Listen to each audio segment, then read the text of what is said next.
Hi, it's Matt from Platinum Hot Tub Services.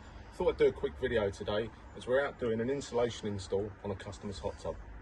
As you can see, we've got all the side panels taken off of this hot tub and there's not very much insulation in there at all. That's going to affect the hot tub in two ways. The thermal efficiency of the hot tub due to heat loss outside, and also it makes the hot tub more expensive for the customer to run. As you can see, the tub now is fully insulated.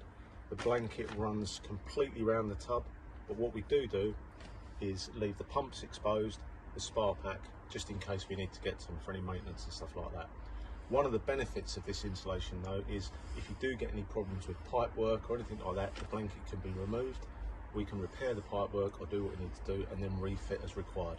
I hope you enjoyed the video and it's given you a little insight into how we can insulate any hot tub pretty much. We also offer repairs, servicing and maintenance on any make of hot tub and swim spa, so please don't hesitate to contact us. I'm going to put all the details in at the end of the video.